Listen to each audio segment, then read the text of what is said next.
guys, welcome back to my channel. Today's video is all going to be about the new Nars foundation, and I'm super excited because, like I mentioned in my last video, I really love foundations and I really love Nars. They often get it right. There's only one Nars foundation that I just didn't work for me, but I'm really excited about this because Nars is actually one of the first few foundation brands that I tried that were higher end that I really gravitated towards. It just is really nostalgic for me. It reminds me of YouTube back in the day, like 5 or 6 years ago, when everyone was super excited about sheer glow and sheer matte. So I'm excited to do this video. The name of the foundation is Natural Radiant Longwear Foundation. I also am going to test out the primer in conjunction with it.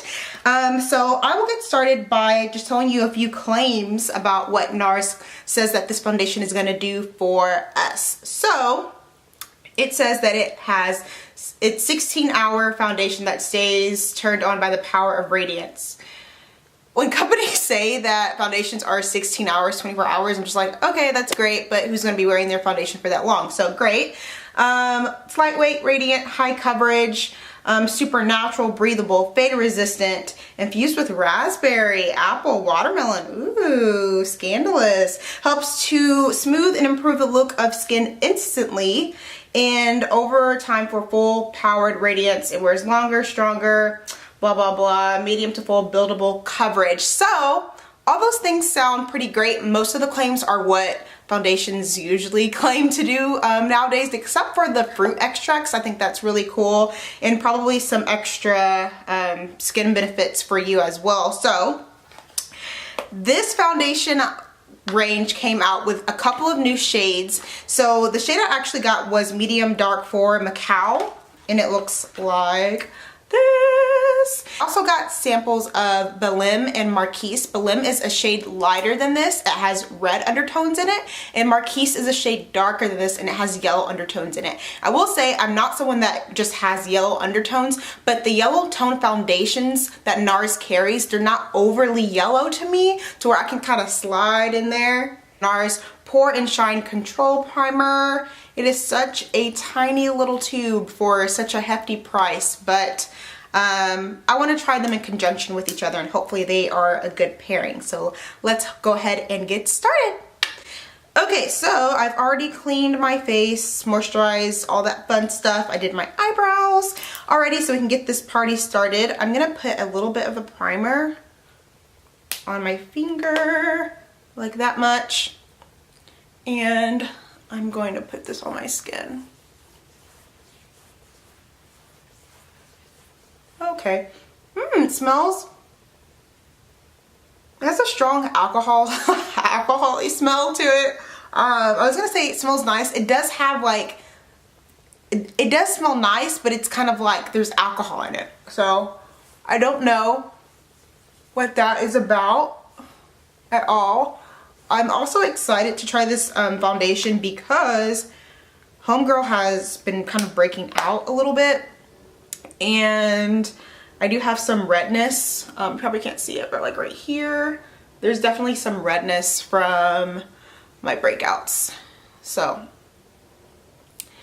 I'm excited to be trying it.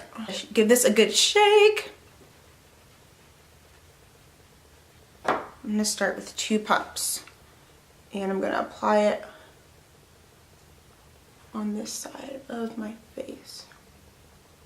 Oh my gosh. Okay, so it looks really nice. Like, it looks very skin-like, which is great. I know that's super trendy for all the foundation companies to have skin-like foundations instead of like super matte or super dewy, but I feel like that's kind of Nars' thing. You know, even with the sheer glow and sheer matte, I never felt like they were super, super matte foundations. Did I ever try the sheer glow? I have oilier skin, so I probably tried to stay away from that. Oh, and it's covering really, really nice. I will say you don't have to work as quickly as the Fenty foundation. That one, you can't be distracted putting that one on. But this one, you do not have to work as quickly, when you apply that. It's drying down. It's not dewy at all. I mean, it really is skin-like. I can't even say that it's matte because it's not. But this is how it looks on my skin. I did 4 pumps. No, I did 5. I did 5 pumps on my skin. As you can see, I have some breakouts here, but these were red before I started, so you can't see that redness anymore. I am probably going to apply 1 more pump to my face because I want to have like a fuller coverage today. I'm going to see if I can build it up just a little bit. So let's see if I can do that while we're zoomed in. So it took me about 6 pumps to get like a full coverage foundation. I did have some things going on here today, so yeah, let's just stay zoomed in like this so you can get up close and personal. A little bit down the bridge of my nose.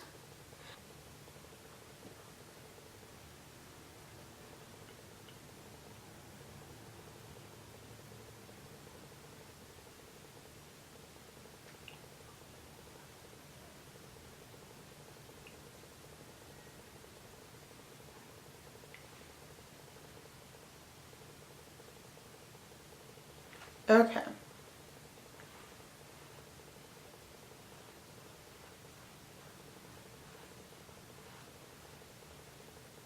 Okay, I'm back and this is the finished product. I think it looks really good right now, but I think most foundations, as soon as you put them on, look super, super good. I just baked and set my powder, so if it looks a little bit lighter, that's why.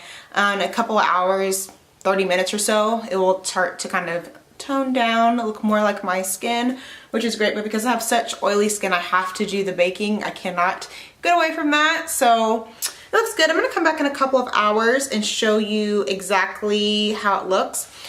I will say right off the bat that this is a different foundation from the Fenty foundation. I know the Fenty just came out and it was like super hyped up. It was like a lot of people's favorite foundation out of 2017.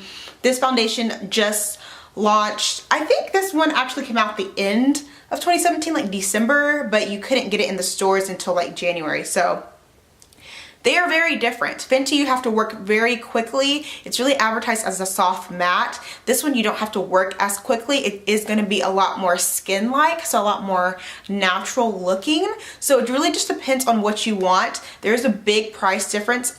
This is $49 and I think the Fenty is $34. So that's a big price jump. But this is a Nars foundation. I'm sure there were a lot of marketing reasons why Fenty chose to advertise this foundation as $34, with it being the first foundation that they've ever came out with. And Nars is a really credible brand. People love Nars for all different types of reasons. I definitely can't be mad at them for charging us $50, but I wish it was a little bit less expensive. But like I said, I'm going to come back and share with you exactly how it looks in about 6-7-ish hours or so. So let's just see what that looks like. So it is 9 hours since I first applied the foundation, and honestly, I think it looks really, really good. It holds up a lot better than the Rihanna Fenty foundation. Now, I will say when I was wearing that foundation and testing it out, I was doing a lot of stuff that day. Today was a pretty chill day for me. Again, it is not warm outside or anything like that. But really the only problem areas, if any, is my nose, which is to be expected, but I would honestly just take a little bit of blotting paper and be done with it. It looks very natural still, but not dewy, which if you have oilier or combination skin and you hear like natural in a foundation, I know you're kind of like skeptical about it, but this really does look natural still. I don't know what kind of technology is in this foundation, but Nars did a super, super good job. So for me, it's gonna be 2 thumbs up. I would definitely encourage you guys to buy this. I like this over the Fenty foundation. I really, really do. I just think it looks a lot better, a lot more natural, and you can build the coverage up to full coverage if that's something that you like. So I hope this foundation review was really helpful to you guys. If you have any questions, feel free to leave that in the comment box below, and don't forget to subscribe to my channel, and I will see you guys next time.